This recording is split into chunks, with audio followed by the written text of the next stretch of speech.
Abramos nossas Bíblias, irmãos, no Evangelho segundo escreveu Mateus, no capítulo de número 6.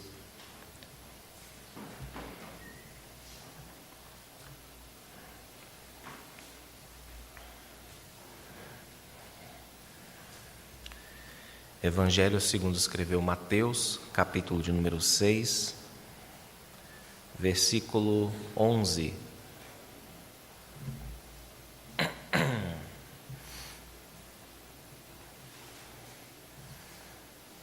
Evangelho segundo Mateus 6, 11. Assim nos diz a palavra do nosso Deus. O pão nosso de cada dia dá-nos hoje. Amém. Meus irmãos, nós temos aprendido numa sequência de ensinos a como orar com o nosso Senhor, com a própria palavra de Deus, o Logos encarnado. A oração que Ele nos ensina, o Pai Nosso, conhecido assim historicamente, começa com a solução para os nossos problemas. Ela não começa com os problemas que nós temos, com as dificuldades que nós temos, mas começa com aquela palavra maravilhosa que é Pai, significando que em Deus nós temos tudo aquilo que precisamos, tudo aquilo que queremos, mas tudo isso depende da vontade de Deus, que é bondosa, misericordiosa, maravilhosa, enfim, que é uma bondade paternal. E só depois da invocação, que é importantíssima e mostra a dependência que temos de um Salvador, de alguém que nos mostre o Pai, que é o próprio Cristo, nós começamos a falar das 3 petições. A primeira delas nos ensina a que saibamos separar o nome divino, especialmente o nome Pai, de todos os outros títulos parecidos que nós temos na humanidade, para nós não confundirmos em nossa relação com Deus, não trazermos para a nossa relação com Deus problemas que nós temos com a relação com os nossos pais, com os juízes, com os pastores e com tantas outras classes que refletem a Deus, mas só que de um modo imperfeito. Então, o texto nos ensina a santificar, a separar e sobretudo, a ter o nosso entendimento transformado pelo significado do nome de Deus, pela importância que esse nome tem para as nossas vidas. Nós vimos também que nós devemos aprender a viver de modo a promover o reino de Deus, a contribuir para que este reino seja cada vez mais conhecido e, finalmente, para que haja a chamada revolução definitiva, a mudança dos elementos, até que o reino de Deus se instaure nesta terra e a glória de Deus encha esta terra como as águas cobrem o mar. Esse é o desejo final dos crentes na segunda petição. Na terceira petição, irmãos, que o Martinho Lutero considerou a mais difícil do Pai Nosso, nós estamos pedindo a Deus aqui para que nós aceitemos a sua vontade em nossas vidas, porque isso nem sempre é fácil, porque desde que nós caímos no pecado, tornou-se difícil submeter as nossas mentes, os nossos corações à realidade da vida, e esta realidade é governada pelo próprio Deus. Agora, nas 3 últimas petições do Pai Nosso, o foco é posto aqui, irmãos, sobre as nossas necessidades. As necessidades que são elencadas aqui são necessidades de pão, necessidade de perdão e necessidade de proteção. Hoje nós vamos falar apenas sobre o pedido por pão, a 4ª petição que foi lida há pouco. Pão, meus irmãos, hoje é uma figura um tanto quanto enfraquecida como símbolo de sustento para as nossas vidas. Pão para muitos é comida opcional, não é? Tem gente até que não gosta de pão. Eu conheço irmãos, inclusive, que não são chegados a pão, preferem biscoito, não é? Eu lembro de uma charge que eu vi na internet que diz muito a respeito do quanto a ideia de pão foi enfraquecida. É Jesus oferecendo pães e peixes para uma multidão e as pessoas perguntando assim: esse peixe tem muito mercúrio, mestre? Que eu não estou podendo comer. Aí depois vem outro e diz assim: esse pão aí tem muito, aliás, o peixe, né? Se tem muito mercúrio, aí outro diz: esse pão aqui tem muito glúten, porque o senhor sabe como é, tal. E fica assim Jesus com aquele o olhar assim um pouco sem entender, né? Como que não estivesse entendendo. E isso diz muito sobre a nossa geração, irmãos. Só que no primeiro século, o pão representava o suprimento diário mesmo. As pessoas podiam não comer carne, podiam não comer ovos, nem arroz, mas elas tinham que comer o pão todo dia. Então isso, de fato, era a dieta básica de um judeu naquele tempo. Havia grãos, mas esses grãos, em geral, eram transformados, no caso, em pão. E hoje a preocupação tem sido muito mais com a obesidade, não é? Do que com a fome, do que com as necessidades básicas. E hoje nós temos também poderosos conservantes, não é? Que já criam um problema para o negócio da oração, pedindo a Deus pão para cada dia, porque realmente as pessoas pediam porque não sabiam o que iam comer no outro dia, igual a aranha, né? Que pediam no que teciam, pronto. E hoje nós temos conservantes, nós temos embalagens poderosíssimas, né? A vácuo, que seguram o alimento aí 3, 4, 5, 10 dias. Nós temos também freezers, que nos permitem guardar comidas aí para meses até, né? Segurar durante meses com a mesma qualidade, ou pelo menos com a qualidade razoável ainda. Nós temos ainda salários, que na sua maioria são mensais. As pessoas acabam recebendo dinheiro que dá para elas comerem o mês todo. Parece que faria mais sentido para elas dizer o pão nosso de cada mês dá-nos hoje, dia 31, sei lá, dia 15, alguma coisa assim. Parece que faria mais sentido para as pessoas orar assim, irmãos. Diferente do pessoal dessa época, que ganhava por diária. Em geral era assim, e não contava com tantos direitos trabalhistas, né? Trabalhistas como nós temos hoje. Então parece que hoje em dia a urgência de se pedir pão todo dia para Deus diminuiu. Parece que a gente tende a pedir apenas por educação, porque a gente sabe que tem para comer, não é? Então há essa questão que pode impedir o nosso entendimento do texto. Porque ao mesmo tempo em que nós sentimos isso, nós sentimos também que o Pai Nosso é uma oração atual. Ela é válida para hoje. Ela tem validade universal e total na vida dos cristãos. Ela é uma oração atual. Então a gente está dividido meio que entre esses dois sentimentos, né? De perceber que parece que nós não precisamos pedir pão para hoje e, ao mesmo tempo, entender pela palavra de Deus que nós precisamos pedir pão para hoje. E como resolver isso? Muito simples, pela fé. Vocês devem crer que não importa o quanto esse mundo tenha mudado, nós continuamos todos, sem exceção, vivendo à custa do nosso Pai. E isso diariamente. Para não dizer momento a momento, nos atenhamos ao texto, nós vivemos todos os dias à custa de Deus. O que precisamos, então, é entender, de acordo com esta oração, no que consiste essa petição, sobre o que ela está falando, quais são os referentes desta petição. O versículo de número 11 nos diz literalmente o seguinte, irmãos: o pão nosso, aqui complica um pouco, o pão nosso em torno ou acima de toda a substância dá-nos hoje. O pão nosso acima ou em torno de toda a substância dá-nos hoje.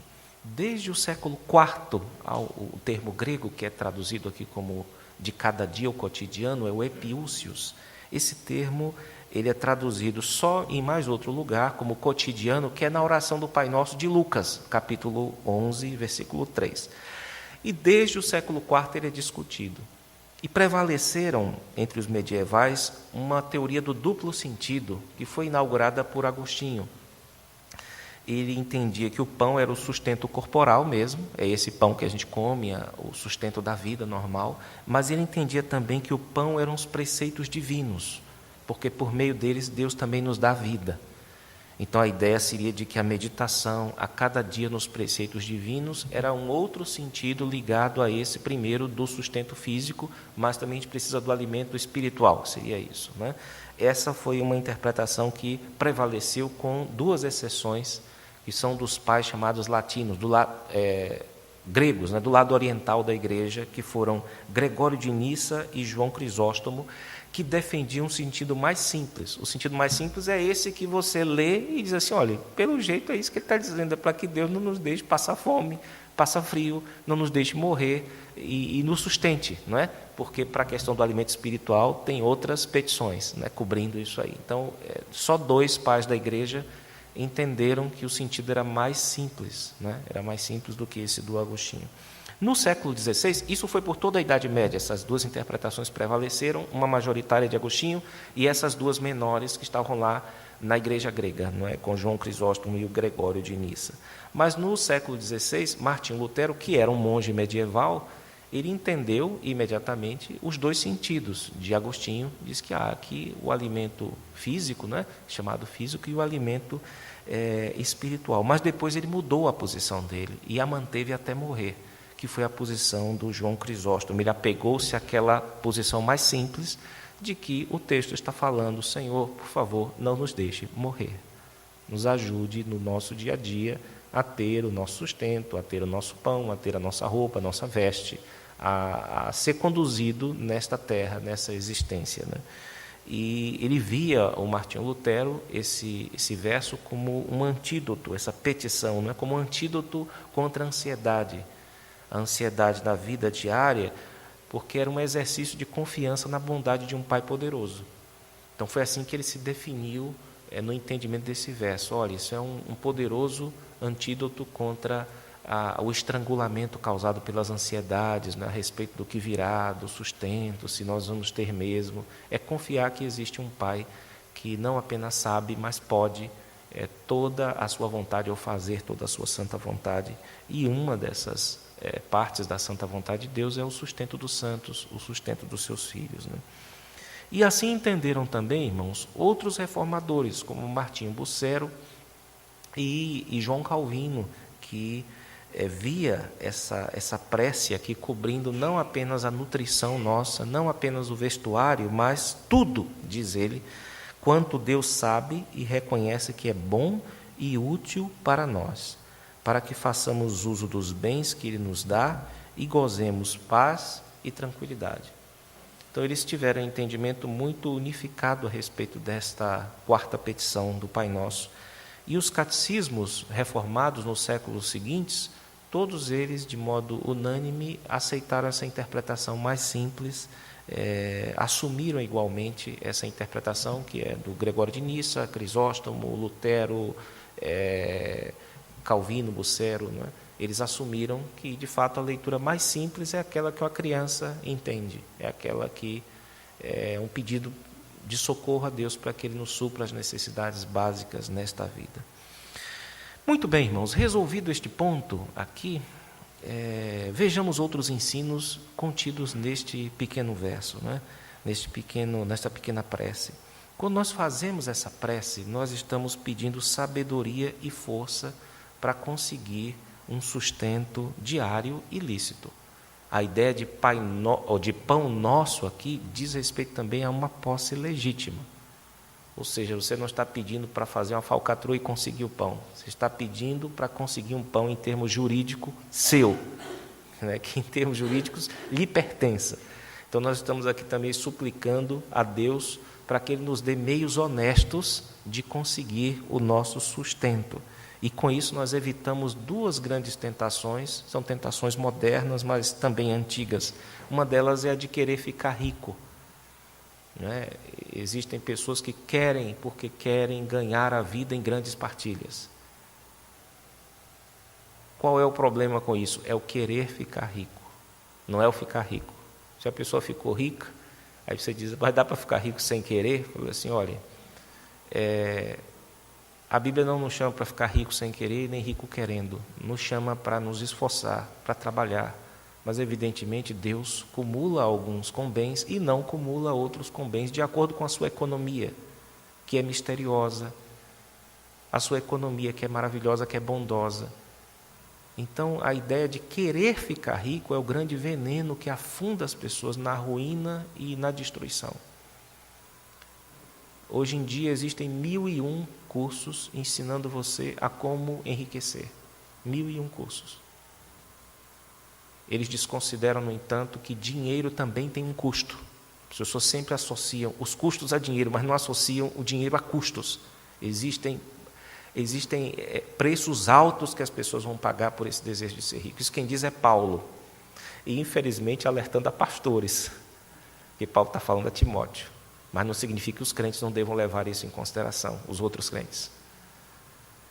Então, esse é um poderoso antídoto quando nós nos lembramos, eu preciso de um sustento diário da parte de Deus. Se isso vier depois aos montes, de forma que eu tenha muito mais do que para o dia, maravilha. Mas se não, com isso eu devo estar alegre, contente, satisfeito. E o outro extremo que nós evitamos aqui é o da vadiagem, pelos motivos que eu já expus, não é? Da pessoa se achar ou achar que pode esperar o pão sem os mecanismos normais que Deus instituiu para que nós conseguíssemos esse pão, que é o próprio trabalho, não é? Então, nós temos também o incentivo com a vadiagem ao furto, e assim a se conseguir o pão de modo ilícito, algo que não está contemplado nesta petição. Também, em segundo lugar, irmãos, esse pedido dá-nos, de que nos fala o texto, ele indica que mesmo merecendo o sustento da parte dos nossos patrões, né, do nosso governo, ou de quem quer que nos sustente, né, como instrumento de Deus, nós merecemos. Você não fica pedindo para o seu patrão, lembrando para ele, está na hora de você depositar na minha conta.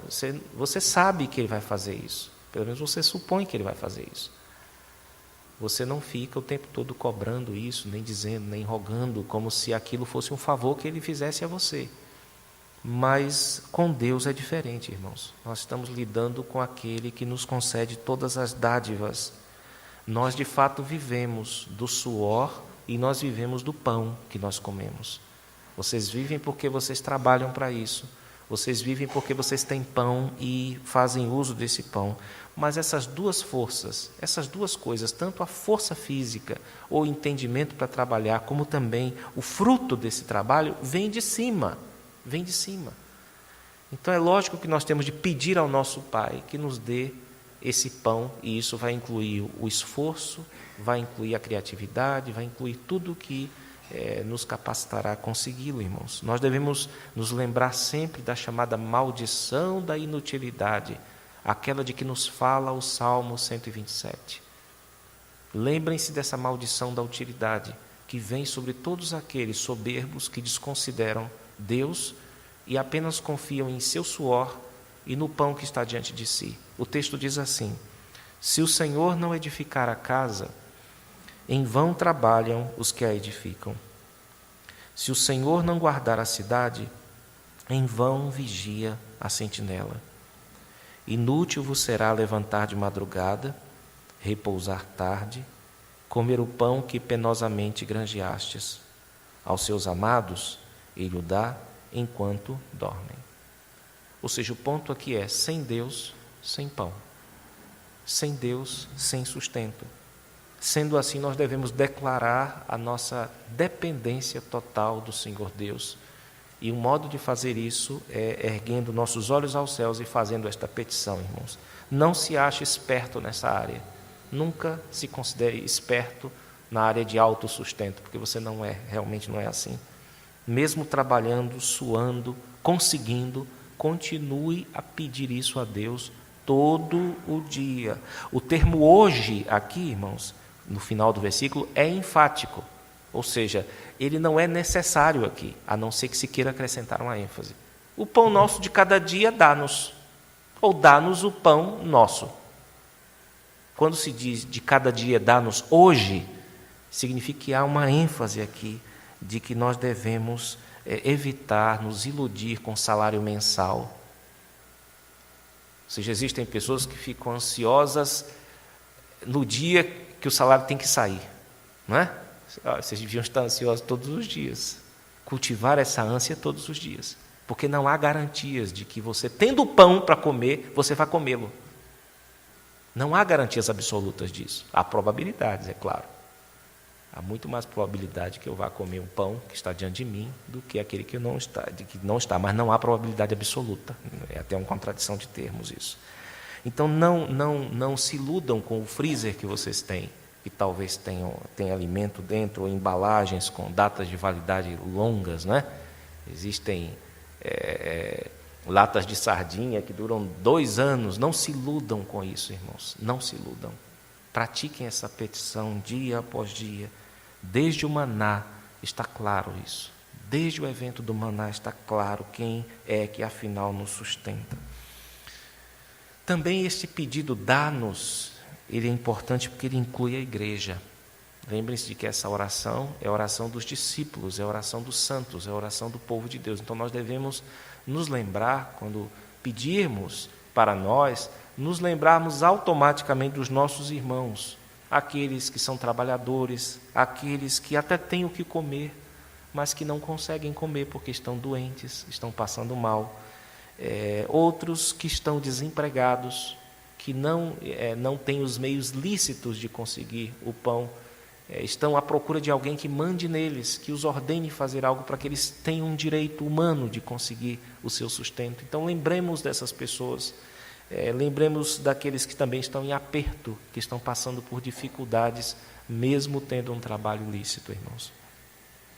Finalmente, nós devemos nos lembrar que essa petição diz respeito à necessidade e não a luxos. Necessidade, literalmente, é aquilo que não cede. É uma coisa que não te deixa em paz enquanto você não resolve aquilo. Então, o que é que você tem de necessidade mesmo? Olha, necessário são minhas necessidades fisiológicas. Você tem um sono que não tem negócio. Você dá lá uma pílula, dirige um pouco, mas depois você bate o carro, porque você sabe que o sono não vai te dar trégua. Você tem a fome, que também não tem, ou ela te mata ou você a mata, né?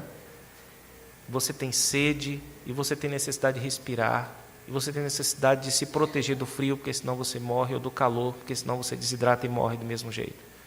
Olha, você tem aí umas 7 ou 8 coisas que você pode dizer assim, isto aqui não cede, é o nexedere, necessidade é isso, irmãos. É um negócio que não deixa você em paz, enquanto você não resolve aquilo. O resto é desejo, o resto é conveniência, o que não é de todo errado. Não é errado desejar, não é errado você ter, por conveniência de trabalho, certas coisas que você precisa que não são absolutamente necessárias, mas é preciso que você separe o que é necessário, o que não cede, o que é conveniente, que você precisa para lidar com as coisas da vida, e aquilo que é cedente, que é desejo, que é anseio, não poucas vezes anseio pecaminoso mesmo, de ostentar ou de fazer coisas do tipo, irmãos. Essa prece, então, nos ensina o contentamento, portanto. E contentamento, eu devo lembrar, já mencionei isso algumas vezes, não tem a ver com ser pobre ou ser rico. Existem descontentes e contentes dos dois lados.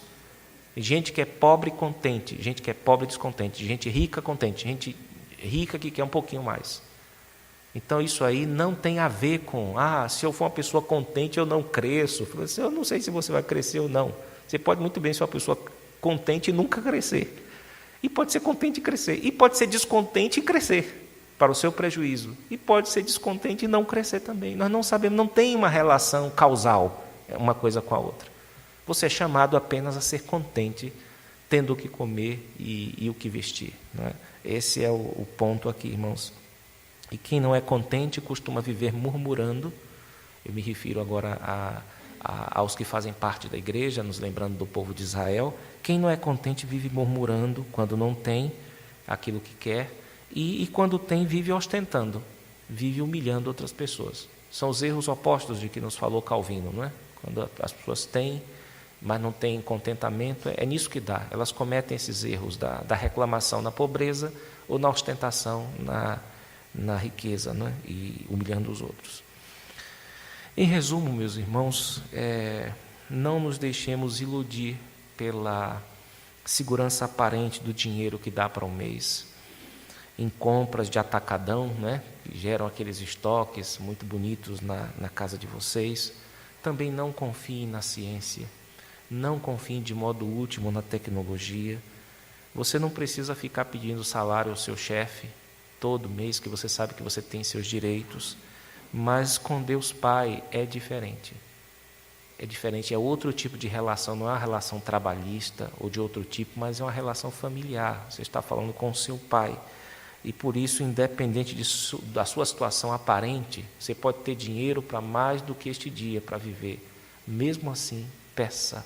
Mesmo assim, fale com seu pai e aguarde nele o seu sustento dia após dia, como faziam os antigos. Porque nesse sentido, irmãos, mais profundo, nós continuamos sendo um povo no deserto. Nós precisamos desse maná, precisamos do pão, do cuidado de Deus, todos os dias, momento a momento. Que Deus nos ajude e nos assista em nossas necessidades. Amém.